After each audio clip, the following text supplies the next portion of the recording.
এদিকে নীলফামারীর ডিমলায় বুড়ি তিস্তা নদীর বাঁধে ভাঙন দেখা দিয়েছে। পানিবন্দী প্রায় ২ শতাধিক পরিবার। আরো জানাতে নীলফামারী থেকে যুক্ত হচ্ছেন সহকর্মী মাহমুদ আল হাসান। মাহমুদ, পানিবন্দী এলাকাগুলোর এখনকার পরিস্থিতি কি এবং এই যেটি আমরা জানালাম যে পার ভেঙে যাচ্ছে, সেটি নিয়ে আসলে মানুষ কতটা আতঙ্কিত এবং তাদের জন্য আসলে কোনো ধরনের বিশেষ ব্যবস্থা করা হয়েছে কিনা, কোনো ধরনের আশ্রয় কেন্দ্রের?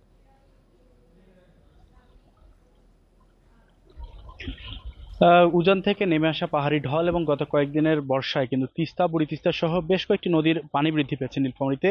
গতকাল ভোররাতে বুড়ি তিস্তা নদীর মধ্যম সুন্দরখাতা এলাকার একটি বাঁধ, সেটি প্রায় প্রথমে 50 থেকে পরবর্তী প্রায় 200 মিটার পর্যন্ত ভাঙন ধরেছে। এই ভাঙনের ফলে কিন্তু মধ্যম সুন্দরখাতা, সিংপাড়া, এই বালাপাড়া ইউনিয়নের অন্তত 10টি গ্রামের প্রায় 2 শতাধিক পরিবার কিন্তু পানিবন্দী রয়েছেন এবং সেখানে শিক্ষা প্রতিষ্ঠান, ছোট বড় যে মক্তব মাদ্রাসা, সেগুলো কিন্তু পানি উঠেছে।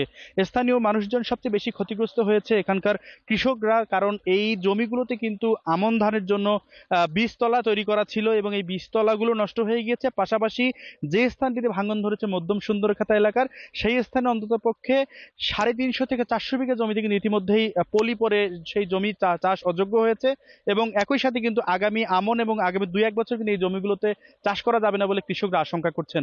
আমরা কৃষি বিভাগের সাথে কথা বলছি, তারা বলছেন তারা সহযোগিতা করবেন এবং তারা ঊর্ধ্বতন কর্তৃপক্ষের সাথে কথা বলছেন। তবে যে বাঁধটি ভেঙেছে, এটি এখন পর্যন্ত পানি উন্নয়ন বোর্ডের কোনো কর্মকর্তা বা দায়িত্বশীল এখন পর্যন্ত তারা পরিদর্শন করেনি। উপজেলা প্রশাসনের পক্ষ থেকে কোনো কর্মকর্তা, উপজেলা প্রকল্প বাস্তবায়ন কর্মকর্তা, তারা কিন্তু এখন পর্যন্ত আসেনি। স্থানীয় জনগণ বলছেন যে হঠাৎ করেই কিন্তু এই বুড়ি তিস্তা নদীর বাঁধটি ভেঙে যাওয়ার ফলে এখানকার প্রায় 2 শতাধিক পরিবার পানিবন্দী, এখানকার মানুষ, তাদের চলাচলে কষ্ট হচ্ছে।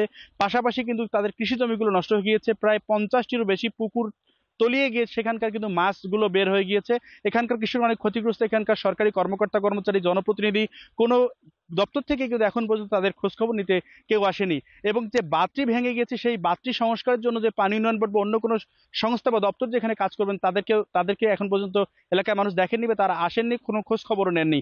তবে এখানকার যে কৃষি কর্মকর্তা, তিনি বলছেন যে কৃষকদের ঊর্ধ্বতন কর্তৃপক্ষকে তিনি জানিয়েছেন সহায়তা করবেন। পানি উন্নয়ন বোর্ড নীলফামারী নির্বাহী প্রকৌশলী আতিকুর রহমান, তিনি বলেছেন যে এই বাঁধটি আদৌ পানি উন্নয়ন বোর্ডের কিনা তারা খোঁজ খবর করছেন। যদি এই বাঁধটি পানি উন্নয়ন বোর্ডের হয়, তবে কিন্তু তারা এইটি সংস্কারের বিষয়ে কথা বলবেন। তবে গতকাল থেকে কিন্তু বৃষ্টিপাত আসলে না হয়, বৃষ্টির পানি না থাকায় কিন্তু পানি কমতে শুরু করেছে। তবে যেভাবে পানি যাচ্ছে, তাতে কিন্তু প্লাবিত হওয়ার আশঙ্কা বাড়ছে। এবং যদি আবহাওয়া বিভাগ যেটি বলছে, যে ডিমলা আবহাওয়া বিভাগ বলছে যে গত 3 দিন আসলে যেভাবে বৃষ্টি হয়েছে, আজকে রাতেও বৃষ্টিপাতের পরিমাণ খুবই কম থাকলেও কিন্তু এই বৃষ্টি আরো 2-3 দিন অব্যাহত থাকতে পারে।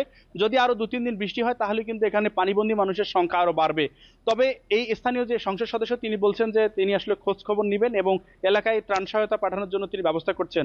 এই ছিল ডিমলা থেকে আমার কাছে সর্বশেষ। নীলফামারী থেকে জানাচ্ছিলেন সহকর্মী মাহমুদ আল হাসান।